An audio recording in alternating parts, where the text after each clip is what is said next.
ഇവിടെ എത്തിയിരിക്കുന്ന കിഴക്കേ നട്ടാശ്ശി ഇടവക കഴിഞ്ഞ ഞായറാഴ്ചയാണ് വെച്ചിരുന്നത്. അതിനെന്തോ പ്രായോഗികമായ ബുദ്ധിമുട്ടുകളൊക്കെ വന്നതുകൊണ്ട് ഇന്നത്തേക്ക് മാറ്റിയതാണ്. പക്ഷെ ഞാൻ ഇതിനിടയ്ക്ക് കൈപ്പഴ പോയി, അതുപോലെ പലയിടത്തും പോയി. അവിടെയൊക്കെ ഇത്രയധികം വനിതകളുടെ ഒരു എണ്ണം ഇത്ര ഒന്നും ഒരിടത്തുമില്ലായിരുന്നു. അക്കാര്യത്തിൽ എനിക്ക് അങ്ങേയറ്റം കിഴക്കേ നട്ടാശ്ശേരിയിലെ വനിതകളെ ഞാൻ അങ്ങേയറ്റം അഭിനന്ദിക്കുകയാണ്. അവരുടെ അറിയാനുള്ള ആഗ്രഹം, സത്യം എന്താണ് എന്നറിയാനുള്ള ആഗ്രഹത്തെ ഞാൻ ശ്ലാഘിക്കുന്നു. അതുപോലെ തന്നെ പ്രിയപ്പെട്ട സഹോദരന്മാർ, നിങ്ങൾക്കെല്ലാം എൻ്റെ വിനീതമായ ഒപ്പുകൈ. സ്നേഹിതരെ, ഞങ്ങളൊന്നും വലിയ എക്സ്പേർട്ടുകളൊന്നുമല്ല. കുറേ നാളുകളായി ഈ കേസുകൾ പഠിച്ച് ഇതിൻ്റെ പോക്ക് എങ്ങോട്ടാണ് എന്ന് മനസ്സിലാക്കിയതുകൊണ്ട് ഇതിൻ്റെ സത്യാവസ്ഥ പറയുക എന്നുള്ളതാണ് ഞങ്ങളുടെ ലക്ഷ്യം. ഇതിൽ ഞാൻ പറയുന്നത് സത്യം മാത്രമേ പറയുന്നുള്ളൂ. കാരണം കിഴക്കേ നട്ടാശ്ശേരിയിൽ വന്ന ആൾക്കാർ കുറേ മണ്ടത്തരങ്ങൾ പറഞ്ഞ്, കുറേ കള്ളങ്ങൾ പറഞ്ഞ് നമ്മൾ അവരെ അങ്ങനെയുള്ള വിധത്തിലൊന്നും ബോധവാന്മാക്കാൻ എനിക്ക് വലിയ താല്പര്യമില്ല. ഇവിടെ ഇരിക്കുന്ന ആർക്ക് വേണമെങ്കിലും അറിയാം, ഇത് സബ് കോടതിയുടെ വിധിന്യായം. ഏകദേശം 153 പേജാണ്. ഇത് ഇപ്പോഴത്തെ ലേറ്റസ്റ്റ് ഹൈക്കോടതിയുടെ വിധിയാണ്. ഇത് 181 പേജാണ്. ഇത് അഡീഷണൽ ഡിസ്ട്രിക്ട് മജിസ്ട്രേറ്റ് കോടതിയിൽ ഉള്ള വിധി. അപ്പം ഇത് ഈ 3 വിധിന്യായങ്ങളിൽ വ്യക്തമായിട്ട് ചൂണ്ടിക്കാണിച്ചിട്ടുള്ള കാര്യങ്ങൾ നിങ്ങളെ തൊട്ട് കാണിച്ച് ബോധ്യപ്പെടുത്തുക എന്നുള്ളതാണ് എൻ്റെ ലക്ഷ്യം. കാരണം ഞാൻ വല്ലതും പറഞ്ഞേച്ചു പോയിട്ട് വെറുതെ ആവശ്യമില്ലാത്ത ആരോപണങ്ങൾ ചെയ്തിട്ട് പോയി എന്നുള്ള പേദോഷം വരുത്താൻ എനിക്ക് താല്പര്യമില്ല. അതുകൊണ്ടാണിത് പറയുന്നത്. അപ്പൊ ഇവിടെ സ്വാഗത പ്രസംഗം നടത്തി അദ്ദേഹം പറയുകയുണ്ടായി, ഈ കേസിൽ നടക്കുന്ന കാര്യങ്ങൾ എന്താണ്, അതിന്റെ സത്യാവസ്ഥ എന്താണ്, ഈ വക കാര്യങ്ങളൊക്കെ അറിയാൻ എല്ലാവർക്കും ആഗ്രഹമുണ്ട്. നമ്മളിത് എങ്ങോട്ട് പോകുന്നു, എവിടെ പോകുന്നു എന്നുള്ള കാര്യം നമ്മൾ കുറേ മനസ്സിലാക്കണം. പക്ഷേ ഇനി എന്ത്, ഈ പ്ലാൻ ബി എന്ത് എന്നുള്ളതിനെ പറ്റി ഒരു ആധികാരികമായി പറയാനുള്ള അറിവോ ആധികാരികതയോ ഒന്നും എനിക്കില്ല. അത് ഓരോ ഇടവകക്കാരും അവരാണ് തീരുമാനിക്കേണ്ടത്. അതാണ് എനിക്ക് പറയാനുള്ളത്. സ്നേഹിതരെ, ഇവിടെ നമ്മുടെ വികാരിയച്ഛൻ ഉണ്ടായിരുന്നെങ്കിൽ എന്ന് ഞാൻ ആഗ്രഹിക്കുക. കാരണം അദ്ദേഹം കൂടെ ഇത് കേൾക്കുന്നതല്ല. അതുപോലെ തന്നെ സിസ്റ്റേഴ്സ്, അവരും ഇതൊക്കെ കേൾക്കണം. പക്ഷെ സിസ്റ്റേഴ്സിൻ്റെ ഒക്കെ വിചാരം, അവരിങ്ങനെയുള്ള പരിപാടിക്കൊക്കെ വന്നാൽ എന്തോ വലിയ സഭയോടെന്തോ ദ്രോഹമാണ് ചെയ്യുന്നത്, സഭയെ അവഹേളിക്കാൻ കൂട്ടുനിൽക്കുകയാണ് എന്നൊക്കെ ഒരു തോന്നലുണ്ടാകുമോ എന്നുള്ളൊരു പേടി അവർക്കുണ്ട്. അതുകൊണ്ടാണ് ഇന്നിപ്പോഴ് അവരൊന്നും വരാറില്ല. സ്നേഹിതരെ, ഞാൻ കഴിഞ്ഞ ദുഃഖവെള്ളിയാഴ്ച ഉഴൂർ പള്ളിയിൽ ദുഃഖവെള്ളിയുടെ സന്ദേശം കൊടുത്തത് ഒരു കപ്പൂച്ചനച്ഛൻ, കുര്യാക്കോസ് അച്ഛനാണ്. അദ്ദേഹം കണ്ണങ്കരക്കാരനാണ്. കുര്യാക്കോസ് അച്ഛൻ അദ്ദേഹം ദീർഘമായി 1 മണിക്കൂർ ഞങ്ങൾക്ക് അവിടെ അദ്ദേഹം ഒരു സന്ദേശം നൽകി, നല്ല സന്ദേശം. പക്ഷെ അതിൽ ആമുഖമായിട്ട് അദ്ദേഹം പറഞ്ഞത് ക്രിസ്തുവിനെ, സത്യം പറഞ്ഞതിന്റെ പേരിൽ ക്രിസ്തുവിനെ ഒത്തിരി പേര് ദ്രോഹിച്ചു. അതുപോലെ തന്നെ ചങ്ങനാശ്ശേരി വികാരിയാത്തിലുണ്ടായിരുന്ന മാർ മാത്യു മാക്കീൽ പിതാവിനെ സത്യം പറഞ്ഞതിന്റെ പേരിൽ ദ്രോഹിച്ച് അവിടെ ഉണ്ടായിരുന്ന അന്നത്തെ അന്ന് പാലാരൂപതയില്ല, സീറോ മലബാർ അല്ലെങ്കിൽ അന്നത്തെ അവിടെ ഉണ്ടായിരുന്ന ആ കത്തോലിക്കര്, അവരദ്ദേഹത്തിന് വലിയ ഭീഷണി കൊടുത്തു. നിങ്ങളിതൊക്കെ കേട്ടിട്ടുണ്ട്. അദ്ദേഹത്തെ കൊല്ലാൻ വരെ തയ്യാറായി. എന്നിട്ട് ഒരു ദിവസം രാത്രിയിൽ പാതിരായിൽ അദ്ദേഹം ചങ്ങനാശ്ശേരി അരമനയുടെ പുറകിലത്തെ വാതിൽ വഴി ഓടി രക്ഷപ്പെട്ട് അദ്ദേഹം നമ്മുടെ എടക്കാട്ട് എത്തുകയായിരുന്നു ചെയ്തത് എന്നാണ് പറഞ്ഞത്. ഇത് ദുഃഖവെള്ളിയാഴ്ചയായിട്ട് ഒരു ബന്ധവുമില്ലാത്തതാണെങ്കിൽ പോലും അദ്ദേഹം പറഞ്ഞു, ഞാൻ കപ്പൂച്ചക്കാരനാണ്, ജയരാജനൊക്കെ കപ്പൂച്ചന് ഉള്ളതാണ്, ഉഴവുകാരൻ മൂന്നാണ്ടത്തിലെ ജയരാജൻ. അപ്പോൾ ജയരാജനോട് ഞാൻ ചോദിച്ചു കുഴപ്പമുണ്ടോ എന്ന് പറയുന്നതിന്, ഇങ്ങനെ മാർമാക്കിയിൽ രാത്രിയിൽ ഓടി ജീവഭയം കൊണ്ട് ഓടി രക്ഷപ്പെട്ടു, ഒരു കുഴപ്പമില്ല അച്ഛൻ പറഞ്ഞോളാൻ പറഞ്ഞു. അപ്പോൾ ഞാൻ അവിടെ ആരംഭിക്കുക. മാക്കിയിൽ അന്ന് പാതിരായുടെ മറവിൽ ജീവഭയം കൊണ്ട് ഓടി രക്ഷപ്പെട്ട് എടക്കാട്ട് പള്ളിയിൽ പോയി അവിടുത്തെ മുറിയിൽ പോയി ഒളിച്ചിരിക്കുകയല്ല ചെയ്തത്. അദ്ദേഹത്തിന് ഒരു ദൗത്യം ഉണ്ടായിരുന്നു. അദ്ദേഹത്തിന്റെ ദൗത്യം എന്ന് പറഞ്ഞു കഴിഞ്ഞാൽ, എന്റെ കീഴിലുള്ള ജ്ഞാനായ സമുദായം ഇന്നൊത്തിരി ഭീഷണി നേടുക. ചങ്ങനാശ്ശേരി രൂപതയിൽ അന്ന് വികാരിയാത്ത, ആ വികാരിയാത്തിൽ ഒത്തിരി പീഡനം അവർ സഹിക്കുന്നുണ്ട്. അതുകൊണ്ട് ഇവരെ രക്ഷപ്പെടുത്തണം എന്നുള്ളൊരു വലിയ ചിന്ത അദ്ദേഹത്തിനുണ്ടായിരുന്നു. അതുകൊണ്ട് അദ്ദേഹം അന്ന് കേരളത്തിൽ മൊത്തം 3 വികാരിയാത്താണ് ഉണ്ടായിരുന്നത്. ഒന്ന് ചങ്ങനാശ്ശേരി വികാരിയാത്ത്, 2 തൃശൂർ വികാരിയാത്ത്, 3 എറണാകുളം വികാരിയാത്ത്. തൃശൂർ വികാരിയാത്തിന്റെ അധ്യക്ഷൻ അവിടുത്തെ മെത്രാൻ മാർ യോഹന്നാൻ മേനാച്ചേരിയായിരുന്നു. എറണാകുളത്തെ വികാരിയാത്തിന്റെ മെത്രാൻ ലൂയിസ് പഴയപറമ്പിലായിരുന്നു. ഇവരെ രണ്ടുപേരെയും ഇവർക്കും അറിയാമായിരുന്നു ചങ്ങനാശ്ശേരിയിൽ എന്താ സംഭവിക്കുന്നതെന്ന്. അപ്പം ഇവരെ പോയി കണ്ട് ചങ്ങനാശ്ശേരിയിലെ തന്റെ ബുദ്ധിമുട്ടുകൾ, തന്റെ പ്രയാസങ്ങൾ, തന്നോട് കാണിക്കുന്ന ക്രൂരത, അതൊക്കെ അവർ മനസ്സിലാക്കി അവരൊരു റിപ്പോർട്ടുണ്ടാക്കി 3 പേരും കൂടെ. ആ റിപ്പോർട്ട് പോപ്പിന് കൊണ്ട് പത്താംപിയൂസിന് കൊടുത്തു. പത്താംപിയൂസിനോട് പറഞ്ഞു, ഇങ്ങനെ പോയാൽ പറ്റില്ല, ജ്ഞാനായ സമുദായത്തിന് തെക്കമ്പാവർക്ക് വേണ്ടി ഒരു വികാരിയാത്ത് ഉണ്ടാക്കിയേ പറ്റൂ. അങ്ങനെ ആ ഒരു വികാരിയാത്ത് ഉണ്ടാക്കാൻ വേണ്ടിയുള്ള മുഴുവൻ സപ്പോർട്ടും ഇവര് അവരുടെ റിപ്പോർട്ടിൽ എഴുതി കൊടുത്തു.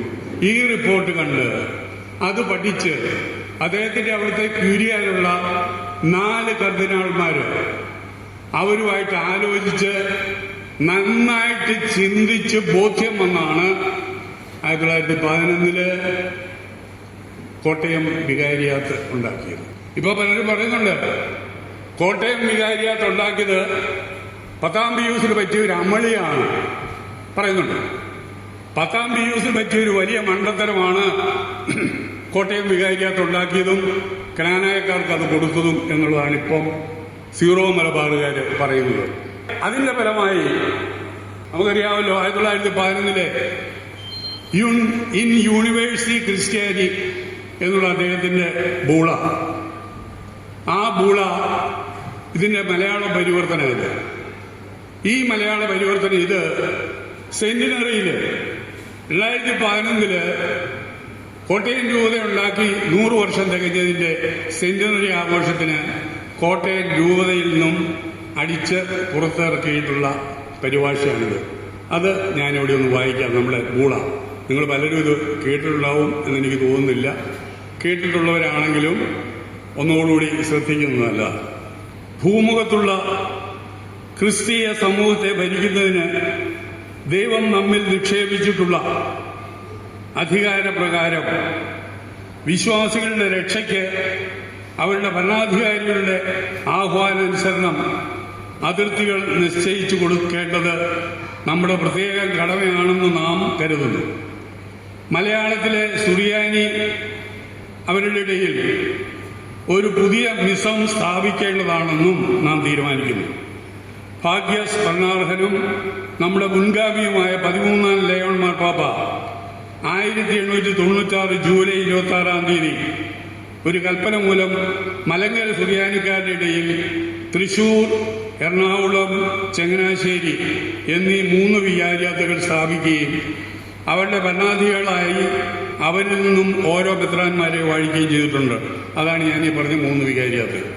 ചങ്ങനാശ്ശേരിയുടെ മാർ മാക്കിയിൽ, തൃശ്ശൂരിൻ്റെ യോഹന്നാൻ മേനാച്ചേരിയിൽ, എറണാകുളത്തിൻ്റെ ലൂയിസ് പഴയപറമ്പിൽ അവരാണ് റിപ്പോർട്ട് കൊടുത്തിരിക്കുന്നത്. പൗരസ്ത്രീയതയുടെയും ക്രിസ്തീയ വിശ്വാസ പ്രചരണത്തിന്റെയും സംഘങ്ങളുടെ അധിപന്മാരായ അഭിവന്യ കർദ്ദിനാളന്മാരുമായി നാം ഗൗരവമായും സൂക്ഷ്മമായും ആലോചന നടത്തുകയും മേൽ വിവരിച്ച 3 വികാരി അപ്പസ്തോലന്മാരും ചേർന്ന് ആലോചിച്ച് നമ്മുടെ മുമ്പാകെ ഈ ആണ്ട് മാർച്ച് 3-ാം തീയതി ബോധിപ്പിച്ച അപേക്ഷയിൽ രേഖപ്പെടുത്തിയിരുന്ന പ്രകാരം ഒരു പുതിയ വികാരിയാത്ത് സ്ഥാപിക്കേണ്ടത് അവിടങ്ങളിലെ വിശ്വാസികളുടെ ആത്മീയ ഗുണവർദ്ധനവിനും ഭിന്നാഭിപ്രായക്കാരുടെ സമാധാനത്തിനും ആവശ്യമെന്ന് നമുക്ക് ബോധ്യപ്പെട്ടിരിക്കുന്നതിനാൽ നാം അവരുടെ അപേക്ഷ കരുണാപുരം സ്വീകരിച്ചുകൊണ്ട് നമുക്ക് അവിടുത്തെ ജനങ്ങളോടുള്ള സംതൃപ്തിക്ക് സാക്ഷിയായി കോട്ടയം എന്ന് സാധാരണ വിളിച്ചു വരുന്ന പട്ടണത്തിൽ ഒരു പുതിയ വികാരിയാത്ത് സ്ഥാപിക്കുന്നതിന് നാം അനുമതി നൽകുന്നു. എറണാകുളത്തിന്റെയും ചങ്ങനാശ്ശേരിയുടെയും വികാരി അപ്പസ്തോലിക്കാരിൽ നിന്നും നമുക്ക് ലഭിച്ചിരിക്കുന്ന അറിവിനെ അടിസ്ഥാനപ്പെടുത്തി നാം നമ്മുടെ പരമാധികാരം പ്രയോഗിച്ചുകൊണ്ട് തെക്കുംഭാഗത്തെ സകല പള്ളികളും വേർപ്പെടുത്തി കോട്ടയം എന്ന പുതിയ വികാരിയാത്തിൽ ഉൾപ്പെടുത്തിയിരിക്കുന്നതിനാൽ ചങ്ങനാശ്ശേരി വികാരിയാത്തിൽപ്പെട്ട കോട്ടയം, കടുത്തുരുത്തി ഈ ഡിവിഷനുകളിൽ ഉൾപ്പെടുന്ന സകല പള്ളികളും കപ്പേളുകളും എറണാകുളം വികാരിയത്തിൽപ്പെട്ട തെക്കും ഭാഗത്തെ സകല പള്ളികളും ഈ പുതിയ വികാരിയാത്തിൽ ഉൾപ്പെടുത്തുന്നതാണ്. അപ്പൊ ഇവിടെ ഇപ്പൊ നമ്മുടെ എതിരാളികൾ പറയുന്നത് ഇത് എറണാകുളത്തും ചങ്ങനാശ്ശേരിയിലൊക്കെയുള്ള കുറെ തെക്കുമാർക്ക് വേണ്ടി ഉണ്ടാക്കിയതാണ്. ബാക്കിയുള്ളവർക്ക് ആരെങ്കിലും അവരുടെ പേര് ഇത് പറഞ്ഞിട്ടില്ല. കാരണം അന്ന് ക്നാനാക്കാരും എന്ന് പറയുന്ന ഇത്രയും പേര് ഇവിടെ ഉള്ളൂ. 1942-43 കാലഘട്ടത്തിലാണ് നമ്മൾ മലബാറിൽ കുടിയേറ്റം നടക്കുന്നത്. 1960 കാലഘട്ടത്തിലാണ് ഇന്ത്യക്ക് വെളിയിലേക്ക് പോകാൻ തുടങ്ങിയത്. അപ്പം ഇന്ത്യക്ക് വെളിയിലുള്ളവരും വേറെ മലബാറിലുള്ളവരും ഇത് കൂട്ടിയിട്ടില്ലെന്നാണ് പറയുന്നത്. കാരണം ഇതാ, അന്ന് ക്നാനാക്കാരെന്ന് പറഞ്ഞാൽ ഇത്രയും സ്ഥലത്തേ ഉണ്ടായിരുന്നു. എവിടെയൊക്കെ ഉണ്ടായിരുന്നോ അവരെയൊക്കെ പെറുക്കിയെടുത്ത് കൊണ്ടുവന്ന് കോട്ടയം വികാരിയത്തിലാക്കിയത്. ഇനി പറയുന്നത് ഇതിന്റെ ആധികാരികതയാണ് താഴോട്ട് പറയുന്നത്. ഈ കൽപ്പന എല്ലാ കാലത്തും ഫലപ്രദവും പ്രാബല്യമുള്ളതും സുസ്ഥിരമുള്ളതും ആയിരിക്കുമെന്നും ഈ കൽപ്പനയുടെ ഫലം പൂർണ്ണമായി പ്രയോഗത്തിൽ വരുത്തണമെന്നും ഈ കൽപ്പന ഇന്നും മേലാലും ആരെയെല്ലാം സ്പർശിക്കുമോ അവരെല്ലാവരും ഈ കൽപ്പനയെ പൂർണ്ണമായി എല്ലാ സംഗതിയിലും കീഴ്പ്പെട്ട് സ്വീകരിച്ചു കൊള്ളണമെന്ന് നാം ആഗ്രഹിക്കുകയും തീരുമാനിക്കുകയും ചെയ്യുന്നു. ഈ കൽപ്പനയ്ക്ക് അനുയോജ്യമല്ലാത്തതായി ഏതെങ്കിലും അധികാര സ്ഥാനത്തു നിന്നും അറിഞ്ഞുകൊണ്ടോ അറിയാതെയോ കൊണ്ടുവരുന്നതായാൽ ആയത് അസാധുവായിരിക്കുന്നു. പറഞ്ഞിരിക്കുന്നത് ഇത് പല പ്രാവശ്യം ഞാനും മെത്രാനും ഒക്കെ ആയിട്ട് ചർച്ച നടന്നിട്ടുള്ളതാണ്. അന്ന് ചർച്ച നടന്നപ്പോൾ കോട്ടയം അരവിണയിൽ വെച്ച് ഞാൻ ഇതെടുത്ത് കാണിച്ചിട്ട് നമ്മുടെ പിതാവിനോട് പറഞ്ഞു, മുലക്കാട്ട് മെത്രാനോട് പറഞ്ഞു, പിതാവ് ഇത് നമുക്കൊരു പിടിവള്ളിയല്ലേ. ആര് ചോദിച്ചാലും നമുക്ക് പറയാമല്ലോ, വ്യക്തമായിട്ട് 10-ാം പീയൂസ് പറഞ്ഞിരിക്കുന്നു, ഇതിനൊരു മാറ്റം വരുത്താൻ പറ്റില്ല, ഇതിനെതിരെ ആര് പ്രതിയോഗിച്ചാലും അത് വിലപ്പോവില്ല എന്ന് പറഞ്ഞിരിക്കുന്നു, ഇത് നമുക്കൊരു പിടിവള്ളിയല്ലേ എന്ന് ചോദിച്ചപ്പോൾ അദ്ദേഹം ഒരു ചെറിയ വളിച്ച ചിരി അങ്ങ് ചിരിച്ച് എന്നോട് പറഞ്ഞു, അത് ബേബി സാറേ, എല്ലാ പോകുവാനും അവരുടെ കൽപ്പനയോടുകൂടെ ഇങ്ങനെ പറയുന്നതാണ്, അത് വലിയ കാര്യമില്ല. ഇതാണ് 10-ാം പീയൂസ് നൽകിയ കൽപ്പനയിലെ നമ്മുടെ മെത്രാന്റെ അഭിപ്രായം ഇതായിരുന്നു. അപ്പൊ ഇതിന്റെ സത്യാവസ്ഥ എന്താണെന്ന് നിങ്ങൾക്ക് മനസ്സിലായെന്ന് ഞാൻ വിചാരിക്കും. സ്നേഹിതരെ, നമ്മുടെ ബഹുമാന്യനായ മെത്രാപ്പോലീത്ത 2006 ജനുവരി 14-ാം തീയതിയാണ് അദ്ദേഹം മെത്രാപ്പോലീത്തയായിട്ട് ചാർജ് എടുത്തത്. 2006 ജനുവരി 14. 1999 തന്നെ അദ്ദേഹം സഹായ മെത്രാനായിട്ട്, നിങ്ങൾ ഓർക്കുന്നുണ്ടാവും, എറണാകുളത്തുനിന്ന് ഹെലികോപ്റ്ററിൽ വന്ന് പോലീസ് മൈതാനത്ത് ഇറങ്ങി നമ്മൾ വലിയ സ്വീകരണമൊക്കെ കൊടുത്ത് നിങ്ങൾ ഓർക്കുന്നുണ്ടാവും. 2006 അദ്ദേഹം മെത്രാപ്പോലീത്തായിട്ട് ചാർജ് എടുത്തത്. ചാർജ് എടുത്ത് അധികം താമസിയാതെ 2009 ജനുവരി 6-ാം തീയതി അദ്ദേഹം കോട്ടയം രൂപതയുടെ നിയമസംഗ്രഹം പാസാക്കി പുറത്തിറക്കി. ഇതാണ് ആ നിയമസംഗ്രഹം. ഇതിനകത്ത് പറയുന്നുണ്ട്, ഈ നിയമസംഹിത 2009 ജനുവരി മാസം 6-ാം തീയതി നമ്മുടെ കർത്താവിന്റെ ജനഹ തിരുനാളിൽ പ്രാബല്യത്തിൽ വരുന്നതാണ്. ഇതിലെ നിയമങ്ങൾക്കും മാർഗനിർദ്ദേശങ്ങൾക്കും വിരുദ്ധമായി എന്തെങ്കിലും പതിവുകളോ നിയമങ്ങളോ നിലവിലുണ്ടെങ്കിൽ അവ ഇതിനാൽ റദ്ദു ചെയ്യുന്നു പറഞ്ഞിരിക്കുക. ഇതാണിപ്പം കോട്ടയം രൂപതയുടെ ബൈലോ. ഇതാണ് ഈ പറയുന്നത് നിയമസഭ. അപ്പൊ ഇത് ഇതിനകത്ത് എഴുതി വെച്ചിരിക്കുന്നത് ഭയങ്കര രസമാണ്. സീറോ മലബാറിന്റെ നിയമസംഗ്രഹം അതുപടി കോപ്പി അടിച്ചു വെച്ചിരിക്കുക. അപ്പൊ ഇത് വായിച്ചു കഴിഞ്ഞാൽ കോട്ടയം രൂപതയും പാലാ രൂപതയും തമ്മിൽ ഒരു വ്യത്യാസമില്ല. അപ്പൊ കോട്ടയം രൂപത സീറോ മലബാറിന്റെ ഒരു സാമന്ത രൂപത, പ്രത്യേക ഒന്നുമില്ലാത്തൊരു സാമന്ത രൂപതയായിട്ടാണ് ഇതിനകത്തെ കാര്യങ്ങൾ എഴുതി വെച്ചിരിക്കുന്നത്. ആ എഴുതി വെച്ചിരിക്കുന്നത് ചില കാര്യങ്ങൾ ഈ കേസിലെല്ലാം നമ്മളെ നശിപ്പിച്ചു കളഞ്ഞ കാര്യങ്ങളാണ്. ഇതിന്റെ 55-ാമത്തെ പേജിൽ ഈ 55-ാമത്തെ പേജിൽ എഴുതി വെച്ചിരിക്കുന്നതാണ് പരസ്യമായി തെറ്റിൽ കഴിയുന്നവരുടെ കുട്ടികളെ മാമോദിസ ചെയ്യുന്നവരും പരസ്യ വ്യഭിചാരത്തിലും മറ്റും ജീവിക്കുന്നവരുടെ കുട്ടികളെ മാമോദിസ നിൽക്കണമെന്ന് ആവശ്യപ്പെട്ടാൽ പരസ്യമായ ഉതപ്പ് പരിഹരിക്കുവാൻ സാധ്യമല്ലാത്ത സാഹചര്യങ്ങളിൽ കുട്ടികളെ ഉത്തമ ക്രൈസ്തരായി വളർത്തണം എന്നുള്ള ഉദ്ദേശത്തോടുകൂടി അവരെ സ്നാനം ചെയ്യുന്നതാണ്. അപ്പൊ ഇത് ജഡ്ജിമാര് നമ്മുടെ എൻഡോഗാമിക്ക് പ്രസക്തിയില്ല. എൻഡോഗാമി ബാപ്റ്റിസത്തിന് എതിരാകാൻ പാടില്ല എന്ന് പറയുന്നതിന്റെ ആദ്യത്തെ ക്ലോസാണ്. നമ്മൾ ആദ്യത്തെ നമ്മുടെ അപ്പീല് അഡീഷണൽ മജിസ്ട്രേറ്റ് കോടതി ഇവിടെയുണ്ട്. അതിനകത്ത് പറഞ്ഞിട്ടുണ്ട്, ഒരു അൺവെഡ് ക്നാനായ വുമൺ, കല്യാണം കഴിക്കാത്ത ഒരു ക്നാനായ സ്ത്രീയുടെ കൊച്ച് പിതൃത്വം ആരെന്നറിയാൻ മേലാത്ത ഒരു കൊച്ചിനെ മാമോദിസ മുക്കാമെങ്കിൽ, കാരണം നമ്മുടെ വയലുവയിൽ എഴുതി വെച്ചിരിക്കുന്ന മാമോദിസ മുക്കാമെങ്കിൽ എന്തുകൊണ്ട് മാറിക്കെട്ടിയവരുടെ കൊച്ചിനെ മാമോദിസ മുക്കിക്കൂടാ ചോദിച്ചിരിക്കുന്ന ചോദ്യമല്ലേ.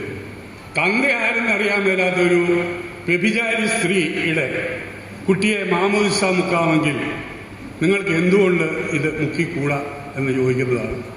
അത് ജഡ്ജി ചോദിച്ചിരിക്കുന്നത്. അപ്പൊ അവിടെ എൻഡോഗാമി മാമോദിസായ്ക്കൊരു പ്രശ്നമാകരുത് എന്നാണ് പറഞ്ഞിരിക്കുന്നത്. ഇനി ഇതിനകത്ത് 111-ാമത്തെ പേജിൽ പറഞ്ഞിരിക്കുന്നത്, നമുക്ക് ദളിത് ക്രിസ്ത്യാനികളൊന്നും ഇല്ലല്ലോ, ഉണ്ടോ? നമ്മുടെ ഇവിടെ കിഴക്കനട്ടാശ്ശേരിയിൽ ദളിത് ക്രിസ്ത്യാനികളും വല്ലതും ഉണ്ടോ? ഇല്ലല്ലോ. ഇതിന്റെ 111-ാമത്തെ പേജ് പറഞ്ഞിരിക്കുന്നതാണ്, 10 അതിലധികമോ ദളിത് കത്തോലിക്ക കുടുംബങ്ങളുള്ള ഇടവകളിൽ അവരുടെ പ്രതിനിധി മറ്റു വിധത്തിൽ തെരഞ്ഞെടുക്കപ്പെടുകയോ രൂപത നിയമങ്ങളനുസരിച്ച് നിശ്ചയിക്കപ്പെടുകയോ ചെയ്തിട്ടില്ലെങ്കിൽ ഇടവകാരിയുടെ നാമനിർദ്ദേശം വഴി അവർക്ക് പ്രാതിനിധ്യം ലഭിക്കുന്നതാണ്. ദളിത് ക്രിസ്ത്യാനികൾക്ക് ഇത് നമുക്ക് ബാധകമാണോ? അല്ല, ഇതുവരെ ബാധകമല്ല, ഇനിയിപ്പം ബാധകമാണ്.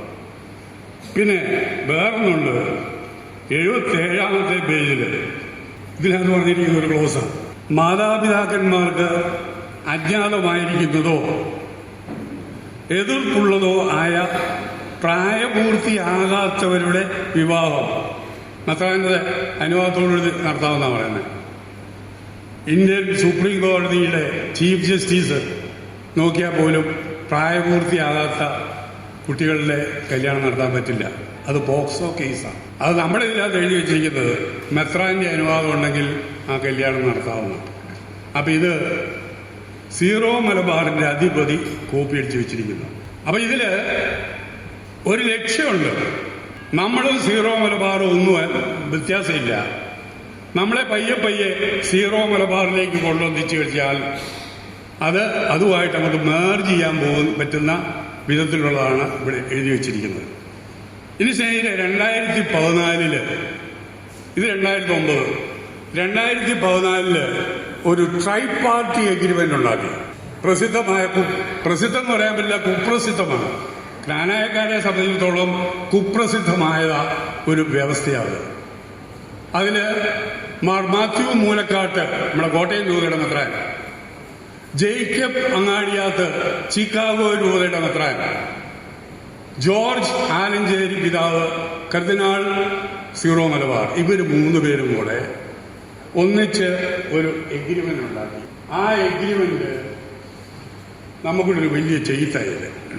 ഇതുവരെയുള്ള നമ്മുടെ ബിഷോപ്പന്മാര് മാർ മാക്കീൽ, ചൂളപ്പറമ്പിൽ, തറയിൽ പിതാവ്, കുര്യാക്കോസ് കുന്നിശ്ശേരി, ഇവരാരും ചിന്തിക്കാൻ പോലും കൂട്ടാക്കാതിരുന്ന ഒരു വലിയ ചെയ്ത്ത് നമ്മളോട് ചെയ്തതാണ് ഈ പറയുന്ന try party agreement.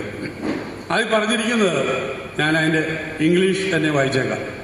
Personal parish for Knanaya Catholics will have only Knanaya Catholics as its members. If a Knanaya Catholic belonging to the Knanaya parish enters into the marriage with a non-Knanaya partner, that non-Knanaya partner and the children from that marriage will not become member of the Knanaya parish, but will remain member of the local non-Knanaya Syro Malabar parish. അതായത് ഒരു ഇടവകയിലെ ഒരു ക്നാനായക്കാരി അല്ലാത്ത ഒരു സ്ത്രീയെ കല്യാണം കഴിച്ചാൽ അതിൽ നിന്നുണ്ടാകുന്ന അവൻ്റെ പാർട്ട്ണറും അതിൽ നിന്നുള്ള കുട്ടികളും കോട്ടയം രൂപതയിൽ ഇടവയിൽ ചേരില്ല, അവൻ്റെ ഇടവകയിലാകില്ല, മറിച്ച് സീറോ മലബാറിൽ. അങ്ങനെയാണ് നമ്മളിപ്പോൾ ചെയ്തുകൊണ്ടിരിക്കുന്നത്. അവർ അടുത്ത സീറോ മലബാർ ഇടവയിൽ ചേർത്താണല്ലോ നമ്മളിപ്പോൾ ചെയ്തുകൊണ്ടിരിക്കുന്നത്. പക്ഷേ കഴിക്കുന്നവന് ഇതനുസരിച്ച് ഈ വിവാഹം കഴിക്കുന്ന വ്യക്തിക്ക് അവന്റെ ഇടവകയെ തുടരാം. അതിന്റെ അർത്ഥം എന്നാ? ഒരു ക്നാനായക്കാരൻ നോൺ ക്നാനായ സ്ത്രീയെ കല്യാണം കഴിച്ചാൽ അവന്റെ ഇടവകയെ തുടരാം. ഭാര്യ മക്കളും മാത്രം പുറത്തു പോകുക. അതിന്റെ അർത്ഥം എന്നാ? അവിടെ എൻഡോഗാമിയില്ല. ഇതുവരെ ക്നാനായക്കാർ ആചരിച്ചു വന്നിരുന്ന എൻഡോഗാമി അവിടെ ഇല്ല. അവൻ മാറിക്കിട്ടിയാലും അവൻ നമ്മളെ വള്ളി നിൽക്കാം. അവന്റെ ഭാര്യയും മക്കളും മാത്രം അങ്ങോട്ട് പോയാൽ മതി. പക്ഷെ ഇത് എല്ലാവർക്കും അറിയാം, യൂണിവേഴ്സൽ, ലോകം മുഴുവൻ അപ്പുറം ഒരു ഫാക്റ്റാണ്, ഒരു പ്രിൻസിപ്പിളാണ്. ഭർത്താവ് എവിടെയാണോ അവിടെ ആയിരിക്കും ഭാര്യയും മക്കളും എന്നുള്ള കാര്യം ഒരു സംശയമില്ല കാര്യത്തിൽ. ഇത് കണ്ടു, ഇത് മാറിക്കെട്ടിയവർ കണ്ടു. 2014 ഈ എഗ്രിമെന്റ് കണ്ടു കഴിഞ്ഞപ്പോൾ അവർക്ക് മനസ്സിലായി, എടാ നമ്മൾ രക്ഷപ്പെട്ടു, ഇത് നമുക്കൊരു പിടിവള്ളിയാണ്. ഈ പിടിവള്ളി വെച്ച് നമ്മൾ കേസ് കൊടുത്താൽ നമുക്ക് കയറിപ്പറ്റാന്ന് പറഞ്ഞാൽ ആദ്യം നമ്മളെ മാത്രം കയറ്റിയാലും കുഴപ്പമില്ല. ലോകം മുഴുവൻ അംഗീകരിച്ചിരിക്കുന്ന ആ വസ്തുത വെച്ച് ഏത് കോടതിയിലും, കീഴ്ക്കോടതിയിലൊരെണ്ണം കൊടുത്തേച്ച് ഇങ്ങനെ എന്റെ ഭാര്യയെ ഓർത്താ അവരെ കൂടെ എന്റെ കൂടെ കൂടണമെന്ന് പറഞ്ഞാൽ അപ്പം തന്നെ ഓർഡർ കൊടുക്കും അവന്. ഇതറിയാം. അതുകൊണ്ട് നവീകരണ സമിതിക്കാര് 2015 ഇത് 14 ഇത് മനസ്സിലാക്കി അവര് 2015 കോട്ടയം രൂപതയ്ക്കെതിരെ കേസ് കൊടുത്തു. അങ്ങനെ ആ കേസാണ് ഇപ്പം സംഗതി ഈ പരുവത്തിൽ പോയിക്കൊണ്ടിരിക്കുന്നു. ആ കേസില് നമുക്ക് പറ്റിയ അമളി, ഇതിനകത്ത് 7 പ്രതികളാണ് ഈ കേസിലുള്ളത്. 1-ാം പ്രതി കോട്ടയം രൂപയുടെ മെത്രാൻ, 2-ാം പ്രതി കോട്ടയം രൂപത, 3-ാം പ്രതി സീറോ മലബാർ ബിഷപ്പ് കർദിനാള് ജോർജ് ആലഞ്ചേരി, 4 സീറോ മലബാറിന്റെ സിനഡ്, 5 ഓറിയന്റൽ കോൺഗ്രിഗേഷൻ, റോമില്, 6 റോമിൽ തന്നെയുള്ള വേറെ നമ്മുടെ ഒരു ഇതുമായിട്ട് ബന്ധപ്പെട്ട ഒരു സംഘടന, 7-ാമത്തെ പ്രതിയാണ് നമ്മുടെ KCC represented by Stephen George president. അങ്ങനെ 7 പ്രതികളാണ്. അപ്പൊ ഈ പ്രതികള്, ഇവരില് സീറോ മലബാറിന്റെ പ്രതി കോടതി വന്നില്ല. അവര് അത് കൊടുത്തില്ല, അഫിഡവിറ്റ് കൊടുത്തില്ല, മെത്രാൻ സിനഡ് കൊടുത്തില്ല. അതുകൊണ്ട് ആദ്യത്തെ കോടതിയിലെ വിധി വന്ന് എക്സ് പാർട്ടി ആയിട്ടാണ്. അവര് വന്നില്ല. അവര് വരാത്തതുകൊണ്ട് അവരെ ഒഴിവാക്കി ആണ് ആ കേസ് പ്രഖ്യാപിച്ചത്. അതിൽ നമുക്ക് പറ്റിയത് അതിലേക്ക് തന്നെ വരാം. അത് കഴിഞ്ഞ് അപ്പം ഈ കേസിൽ ഒന്നാം പ്രതി എന്ന് പറയുന്നത് നമ്മുടെ പിതാവിന് അപ്ഡേറ്റ് കൊടുക്കണം, കോടതിയിൽ അപ്ഡേറ്റ് കൊടുക്കണം. പിന്നെയുള്ള ഇവിടെയുള്ള ആരാ? സീറോ മലബാറില്ല, ഓർഡിനറി കോൺഗ്രിഗേഷൻ ഇല്ല, ഇച്ചിലിയിലെ മറ്റവരില്ല. അവസാനം പിന്നെ കൊടുക്കേണ്ടത് ആരാ? Stephen George, KCC. സ്റ്റീഫൻ ജോർജും ഇവർ രണ്ടുപേരുമാണ് അഫിഡവിറ്റ് കൊടുത്തത്. ആ അഫിഡവിറ്റാണ് നമുക്ക് ഭയങ്കര ദൂഷ്യമായിട്ട് അതില് നമ്മുടെ സ്വാഗത പ്രസംഗം പറഞ്ഞപ്പോൾ പറഞ്ഞു ഇവർ കൊടുത്തിരിക്കുന്ന അഫിഡവിറ്റൊക്കെ മോശമാണെന്നും കുഴപ്പമാണെന്നും കേൾക്കുന്നുണ്ട് എന്ന് പറഞ്ഞു. അത് നിങ്ങളുടെ സാന്നിധ്യത്തിൽ തന്നെ ഇത് KCC കൊടുത്ത അഫിഡവിറ്റാണ്. ഇത് കൊടുത്തത് dated 11th day of July 2018, signed by Stephen George, Knanaya Catholic president ഒപ്പിട്ട് കൊടുത്തിരിക്കുന്നത്. ഇതിനകത്ത് നമ്മുടെ ഈ 3 വിധിയായതിലും ഈ കൊടുത്തിരിക്കുന്ന KCC കൊടുത്തിരിക്കുന്ന വിധിന്യായം അതിനെ ചൂണ്ടിക്കാണിച്ചുകൊണ്ടാണ് ഇവിടെ ഓർഡർ ഇട്ടിരിക്കുന്നത്. കാരണം ഇതിനകത്ത് 3ാമത്തെ പാരഗ്രാഫില് KCC കൊടുത്തിരിക്കുന്നത് മുഴുവൻ വായിക്കാം. The arch bishop Kottayam is the religious head of the Gnanaya Catholic community, and he has power for enforcing discipline and keeps the denomination together as an entity. The purity of the fellowship is secured by the removal of the persons who had rendered themselves unfit and unsuitable for membership of the sector. The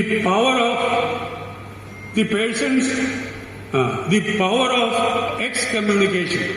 ഇവിടെയാണ് കോട്ടയം രൂപതയുടെ മെത്രാന് ഇങ്ങനെയുള്ളവരെ excommunicate ചെയ്യാൻ അവകാശമുണ്ട് എന്ന് എഴുതി വെച്ചതിനകത്ത്.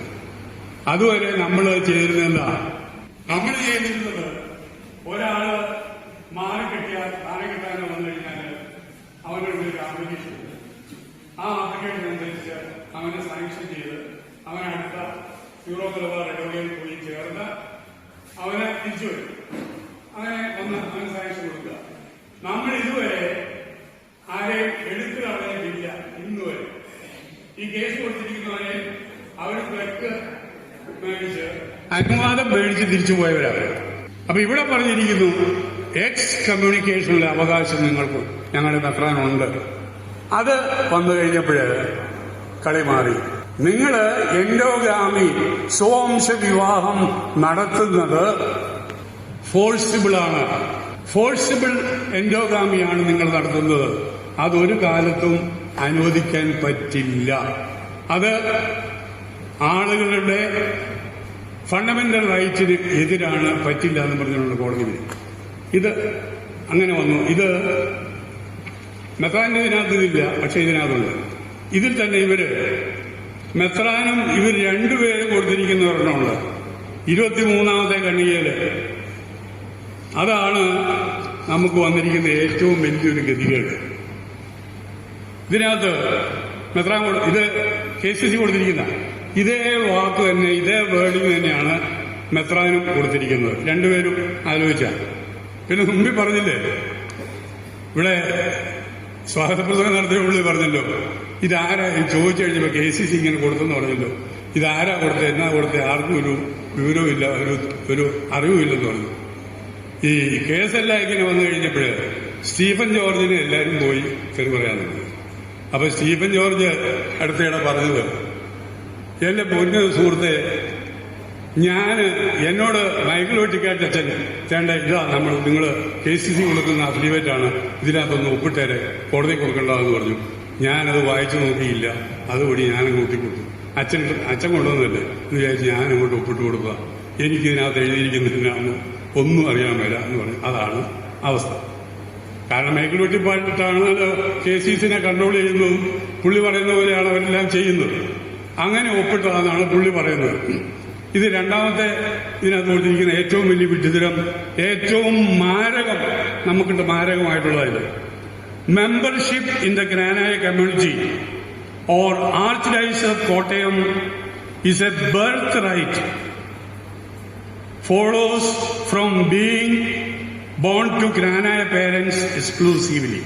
This is the custom, tradition and practice followed by the Granaya people from AD 345 onwards without any interruption. അതിൻ്റെ അർത്ഥം ഗ്രാനായ മാതാപിതാക്കളിൽ നിന്നും ജനിക്കുന്ന ഒരു വ്യക്തി അവന് മരണം വരെ കോട്ടയം രൂപതയിലെ അംഗമായി തുടരാം.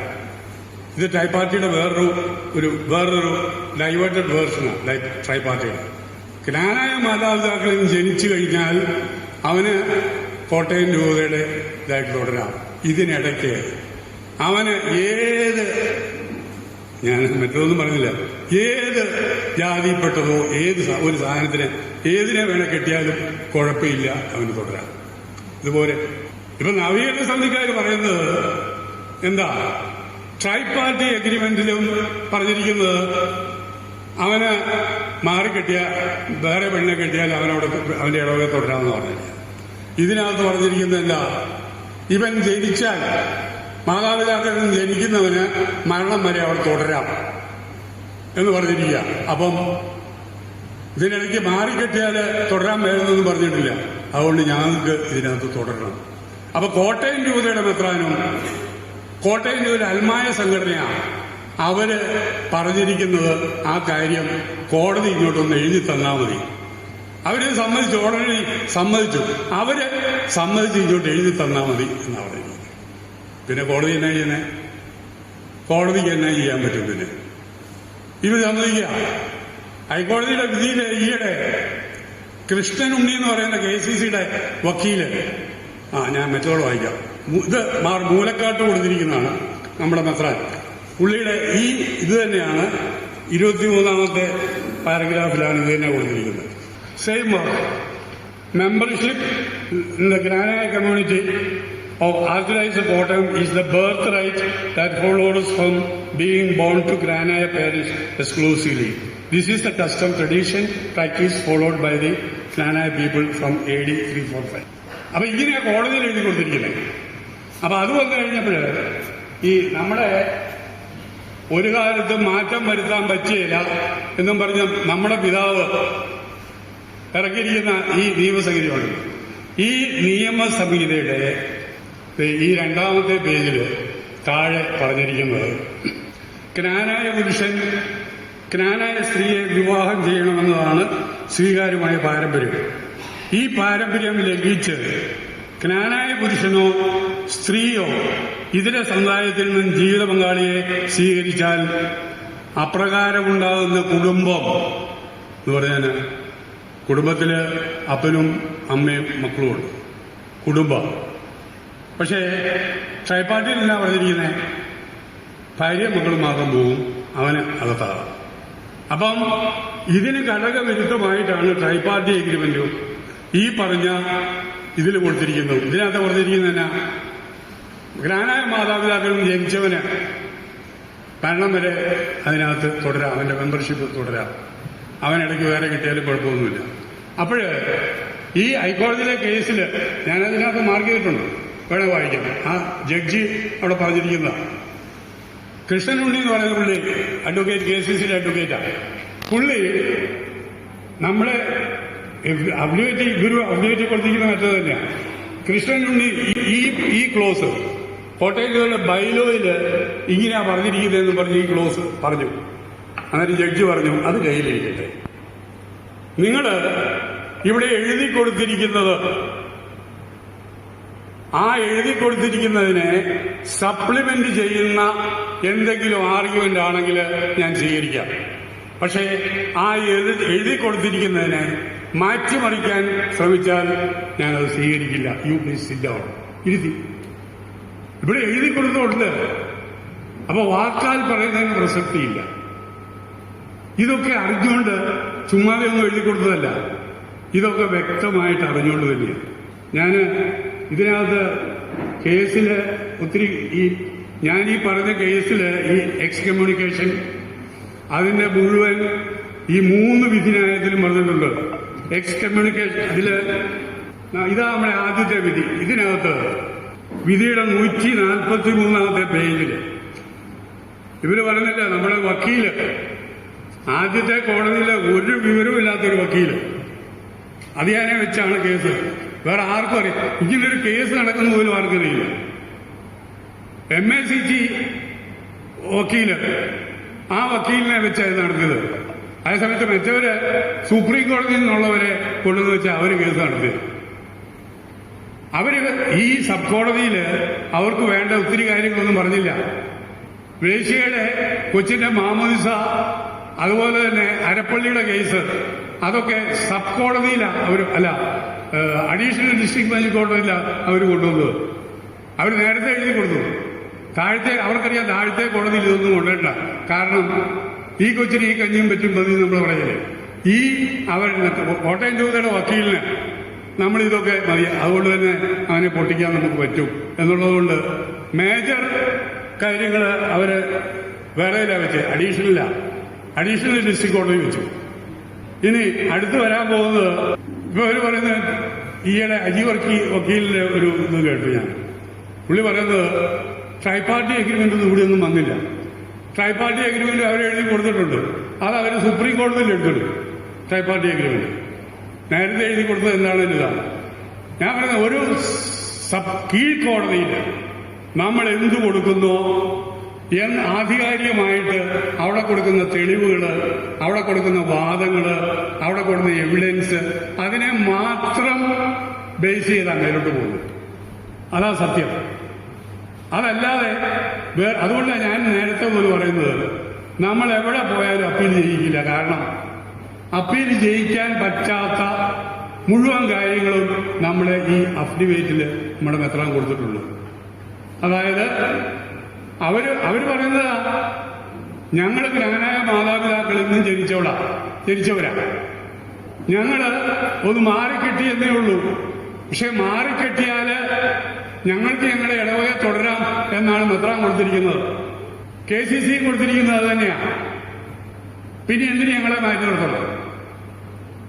അപ്പോഴ് ഈ മെത്രാന് അഫിഡവിറ്റ് വഴിയും ട്രൈപാർട്ടി തീരുമാനം വഴിയും കൊടുത്തിട്ടുള്ള ആ വസ്തുതകള് അത് ഞങ്ങൾക്ക് ഇനി എഴുതി തന്നാൽ മതി എന്നാ പറയുന്നത്. ഇപ്പൊ ഇതിനകത്ത് ആദ്യത്തെ കേസിലെ സബ് കോടതി ഒരു വർത്താനം പറഞ്ഞു, ഒരു അവസാനം ജഡ്ജ്മെന്റ് പറഞ്ഞിരിക്കുന്ന ഡിഫൻഡൻസ് എന്ന് പറഞ്ഞു കഴിഞ്ഞാൽ പ്രതികള്, അത് ഞാൻ പറഞ്ഞല്ലോ, 1ഉം 2ഉം കോട്ടയം രൂപത, 2ഉം 3ഉം സീറോ മലബാർ, 7ാമത്തെയാണ് നമ്മുടെ KCC. Defendants failed miserably.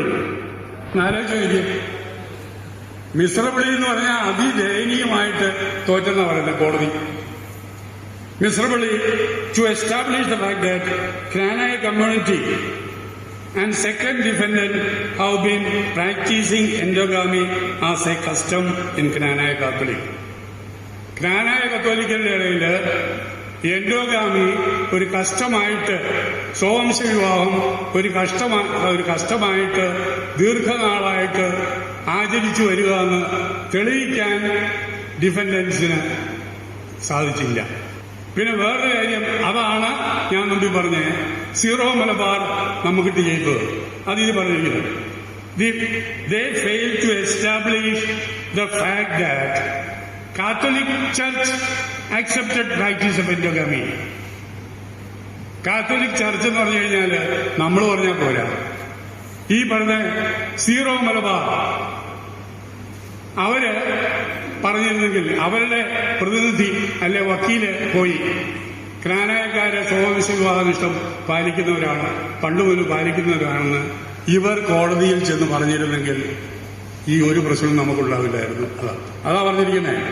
They failed to establish the fact that Catholic Church accepted endogamy through issuing papal bull. Papal bull വഴി ഇവർ നമുക്ക് ഇതാചരിക്കാൻ അവകാശമുണ്ടെന്ന് സീറോ മലബാർ അവിടെ ചെന്ന് ഒരു വാക്ക് പറഞ്ഞിരുന്നെങ്കിൽ നമുക്കിന്ന് വരില്ലായിരുന്നു. ഇത് കഴിഞ്ഞപ്പം നമ്മുടെ മൈക്കിൾ വെട്ടിക്കാട്ടച്ഛനോട് പറഞ്ഞു, വെട്ടിക്കാട്ടച്ഛനോട് എല്ലാവരും ചോദിച്ചു, സീറോ മലബാർ ചെന്നില്ലല്ലോ, അവരെന്ത് ചെലുത്താഞ്ഞ്? ഓ, അവർ ചെന്നാൽ ഇപ്പം നമുക്ക് അനുകൂലമായിട്ട് പറയണമെന്നൊന്നുമില്ല. അവർ നമ്മൾ എതിരായിട്ട് പറഞ്ഞാൽ കുഴപ്പമില്ല, അതുകൊണ്ടാണ് നമ്മൾ അവരെ വിളിക്കാതിരുന്നത്.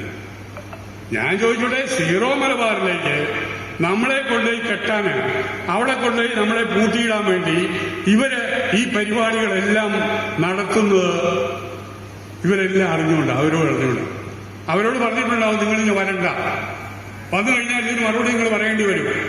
അവർ വന്നില്ല, അവരുടെ അഫിഡവിറ്റ് പോലും കൊടുത്തില്ല. അതാ ഇവിടെ പറഞ്ഞിരിക്കുന്നത്. അപ്പം സുഹൃത്തുക്കളെ, ഞാൻ ഇതിനകത്ത് ഈ പറഞ്ഞിരിക്കുന്ന എൻഡോഗാമിയുടെ കേസ്, അതിൽ എക്സ്കമ്മ്യൂണിക്കേഷൻ ഇത് പറഞ്ഞിരിക്കുന്നത് ഈ വിധിന്യായത്തിന്റെ 48-ാമത്തെ പേജിലും 143-ാമത്തെ പേജിലും 128-ാമത്തെ പേജിലും ഈ എക്സ്കമ്മ്യൂണിക്കേഷനെ പറ്റി പറഞ്ഞിട്ടുണ്ട്. അത് വായിച്ചു കഴിഞ്ഞാൽ പിന്നെ അതൊക്കെ വായിക്കണം. ഇതിനകത്തുണ്ട്. അതെല്ലാം ഞാൻ കൊടുക്കുന്നുണ്ട്. വേണമെങ്കിൽ ആർക്കെങ്കിലും സംശയമാണെങ്കിൽ ഞാൻ തൊട്ട് കാണിച്ചു തരാം. പിന്നെ ഇതിനിടയ്ക്ക് അപ്രാദേശ് കേസ് വന്നല്ലോ. നമ്മുടെ ബൈജു മോളാലച്ചൻ ക്നായത്തൊമ്മൻ ഇതിനിടയ്ക്ക് ഒരു വെളുത്തെഴുത്തിയെ കിട്ടിയെന്നൊക്കെ പറഞ്ഞുകൊണ്ടൊന്നും പറഞ്ഞു വന്നില്ല. അപ്പൊ അന്ന് ജഡ്ജി ചോദിച്ചിരിക്കുന്നത്, അങ്ങനെ ഈ വെളുത്തെഴുത്തിയുടെ മക്കളും ഒരു ഹിന്ദു സ്ത്രീ പിന്നെ മാരിയെ കേരളത്തിൽ വന്നു കഴിഞ്ഞാൽ അതിനെ അപരാധേശിൽ എഴുതാം ബൈജു മോളിൽ. അത് ഈ കേസിന്റെ മൂർധന്യാവസ്ഥയിൽ അപരാധേശം വന്നു. ഇതോടെ കൊണ്ട് അവർ കാണിച്ചവിടെ കാണിച്ചപ്പം ഇതിനകത്ത് ഈ ജഡ്ജ്മെന്റിൽ എഴുതിയിട്ടുണ്ട്. അതിനകത്ത് ജഡ്ജി എഴുതിയിരിക്കുന്നത്, നിങ്ങളുടെ വലിയ ആള് ക്നായിത്തൊമ്മൻ 2 കെട്ടി, അതിനകത്തൊരു നായർ സ്ത്രീയുടെ കെട്ടിയിട്ടുണ്ട്. അവരുടെ പിള്ളേരും നിങ്ങളുടെ കൂടെ ഇല്ലേ?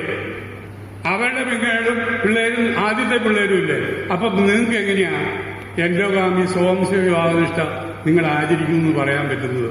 അതുകൊണ്ട് എൻഡോഗാമി അത് ശരിയല്ല.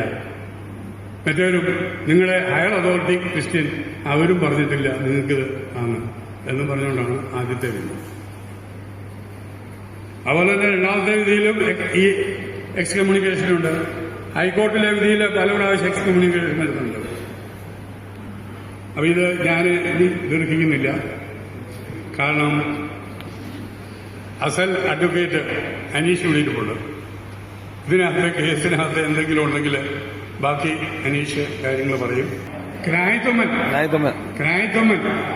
ശരിക്കുള്ളതല്ലത്. അത് ആദ്യകാലത്ത് നമ്മളും അവരുമായിട്ട് തെക്കനും വടക്കനും തമ്മിൽ ആദ്യകാലത്ത് ഭയങ്കര വൈരാഗ്യം ഉണ്ടായിരുന്നു. അതിനിടയ്ക്ക് ഇവർ ഓരോ കള്ളക്കഥകളുണ്ടാക്കി. ആ കള്ളക്കഥകളിൽ ഒന്ന്, ആദ്യത്തെ കെട്ടിലുള്ള പെണ്ണ് ക്നാനായക്കാരും 2ാമത്തെ കെട്ടിലുള്ളത് തെക്കും വടക്കുംഭാഗരുമാണ് എന്നും പറഞ്ഞ് ഒരെണ്ണം ഇറക്കി. അത് എബ്രാഹത്തിന്റെ അസൽ ഭാര്യയെന്ന് കല്യാണം കഴിച്ചൊരു ക്രിസ്ത്യാൻ, നമ്മളും ആഗ എന്ന് പറയുന്ന സഹർബനെ കെട്ടിയ ഈ മുസ്ലിംസും അങ്ങനെയാണെന്നുള്ളൊരു ചരിത്രമുള്ളൂ. അങ്ങനെ ഇത് വരുത്താൻ നോക്കി. ഇതെല്ലാം തെറ്റാണെന്ന് പ്രൂവ് ചെയ്തിട്ടുള്ള കാര്യമാണ്. ഈ അച്ഛൻ പറയുന്ന അച്ഛനും ഇത് തെറ്റാണ്, ഈ അഭ്യൂഹം മാത്രമേ ഉള്ളൂ എന്നൊക്കെ പറഞ്ഞ അത് പുള്ളി അവസാനം എഴുതാനിരുന്ന. ഈ ആദ്യം ഈ വയ്യാവിലെല്ലാം എഴുതി അവസാനം മറ്റെഴുതാനിരുന്നപ്പോഴത്തേനും കോവിഡൊക്കെ ആയി വന്ന് ആ പരിപാടി നടന്നില്ല, അത് എഴുതിയില്ല. അവസാനം വന്നപ്പം 2 കെട്ടിയെന്നുള്ളത് മാത്രം വരികയും ചെയ്തു. അത് കോടതി എടുത്ത് വിധിക്കുകയും ചെയ്തു. ഓക്കെ, ഞാൻ തൽക്കാലം നിർത്തുകയാണ്. ബാക്കി അനീഷ് പറയും. അതുവഴി നമ്മുടെ കേസ് താഴോട്ട് വരും. താഴെ വന്നാൽ നമ്മൾ ജയിക്കും, പ്രാർത്ഥിച്ചാൽ പറ്റില്ല പറയുന്നത്. അപ്പൊ ഈ SLP വഴി വരും, നമ്മൾ കേസ് ജയിക്കും എന്ന് പറയുന്നത് നടക്കിയല്ലാത്ത കാര്യമാണെന്ന് എന്നെ സംബന്ധിച്ചിരിക്കും പോയി. അപ്പൊ ഞാൻ ഒരു കാര്യം മുമ്പ് ആദ്യം തന്നെ പറഞ്ഞിരുന്നു, ഇനി നമ്മുടെ വാട്ട് ഈസ് അവർ നമുക്ക് ഇനി എന്നാ ചെയ്യാൻ പറ്റും? നമുക്കൊരു പ്ലാൻ ബി വേണ്ടേ? ഈ പറഞ്ഞ SLP എന്ന് പറഞ്ഞാല് അത് താഴോട്ട് കൊണ്ടുവരുന്നതല്ല. ഇവിടെ 3 കോടതിയിൽ നമുക്കെതിരായിട്ട് വിധിച്ചു. 4ാമത്തെ കോടതിയാണ് സുപ്രീം കോടതി. അപ്പൊ സുപ്രീം കോടതി ചെല്ലണമെങ്കിൽ അവർ ഈ കേസ് എടുക്കണമെങ്കിൽ SLP സ്പെഷ്യൽ ലീവ് പെറ്റീഷൻ ഈ കേസ് എടുക്കണോ വേണ്ടായോ എന്ന് തീരുമാനിക്കാൻ ഒരു ചടങ്ങുണ്ട്. കാരണം ഇതെല്ലാം പരിശോധിച്ചിട്ട് ഇതെടുക്കേണ്ടതാണോ, അതിന് സുപ്രീം കോടതി കൺസിഡർ ചെയ്യേണ്ടതാണോ എന്നറിയാനുള്ളത്. അതിനായി SLP എന്ന് പറയുന്നത്. സുപ്രീം കോടതി ആ കടമ്പ നമ്മൾ കടന്നെങ്കിലേ സുപ്രീം കോടതിയിലോട്ട് ഇത് ചെല്ലുള്ളൂ. ആ കാര്യങ്ങളൊക്കെ അത് സുപ്രീം കോടതി ചുമ്മാ നേരിട്ട് അങ്ങ് പോകാൻ പറ്റില്ല. ഈ SLP കടന്നേ അങ്ങോട്ട് പോകാൻ പറ്റും. ഈ ബൈജു മോളച്ചന് അപ്നാസിൽ എഴുതി അത് കേസ് കോടതിയിൽ അത് കൊടുത്തു എന്ന് പറയുന്നവര്, അത് കഴിഞ്ഞിട്ട് നമ്മൾ ഈയിടെയായിട്ടുള്ള കേസ് ഇടയ്ക്കാട്ട് പറഞ്ഞതിൽ ഒരു മീറ്റിംഗ് വെച്ച് പറഞ്ഞു അത് ബൈജു മോളച്ചൻ കോടതിയിൽ പോയി കേസ് കൊടുത്തിട്ട് ആ ഭാഗം നീക്കം ചെയ്തു. അപ്പൊ അത് നമ്മുടെ ഈ വിധിയിൽ അഫക്ട് ചെയ്തിട്ടില്ലെന്ന് അവർ പറയുന്നത് ആദ്യത്തെ വിധിയിൽ അഫക്ട് ചെയ്തു. രണ്ടാമത്തേല് കോടതിയില് ഈ നമ്മളെ ഇത് മൂളലച്ചൻ കൊടുത്തു കഴിഞ്ഞപ്പോൾ നമ്മുടെ വക്കീൽ വേണമെന്ന് പറയാൻ ഇത് ആധികാരികമല്ല, ഇതിനെപ്പറ്റി ബാക്കി പോകണം. അതുകൊണ്ട് ഈ കീഴ്ക്കോടതി അപ്രൂവ് ചെയ്തിരിക്കുന്നത് അത് ശരിയല്ല. കാരണം കീഴ്ക്കോടതി ഇതിന്റെ ഹയർ ഗ്രേഡിൽ ഈ പുള്ളി എഴുതിയ പുസ്തകത്തിന്റെ ആധികാരിക ഗ്രന്ഥം പരിശോധിക്കാൻ ശ്രമിച്ചില്ല.